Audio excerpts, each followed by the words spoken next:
one of the, I think, most flaming Christian nationalists in this administration is, in fact, the OMB director, Russell Vought, who was very much so involved in Project 2025. Just one follow-up for you on that. Can you just, it's not just the rhetoric about the Christian nationalist rhetoric. People are believing what they're saying. That's part of the problem. Without a doubt. I mean, when, the reason why Trump is tapping into that is because there's been, there's been a lot of coverage about the fractures within the right wing about over this war. The one thing that has been growing in popularity and support for this war is the evangelical communities, the Christian space. All of that part of their media ecosystem is excited about this. So not only are people believing it, but they're getting impassioned because he's making these very explicit calls to their religion. General, I want to talk a little bit about war crimes and the bombings.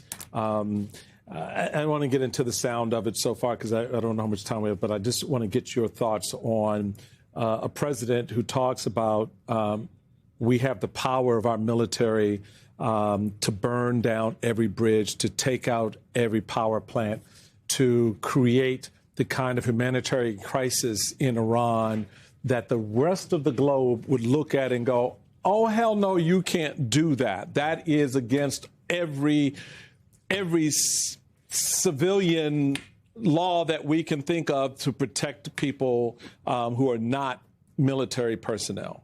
Well, Secretary Hegseth needs to rename his office from the Secretary of War to the Secretary of War Crimes, because that's exactly what they're advocating right here.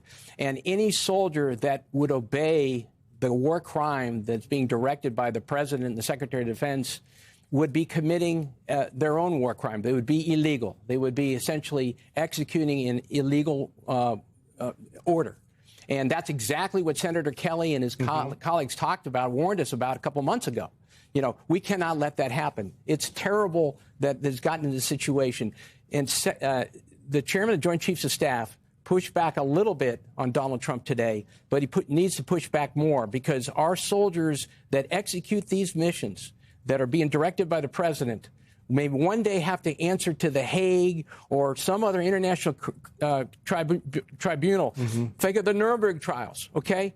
12 senior leaders from the German military were executed, were hung as a result of their actions during World War II. Would we like to see that same thing happen to our American soldiers? Of course not. Senior leaders need to understand that what they are being directed to execute would be an illegal order, and they cannot, in good conscience, allow their soldiers to execute those.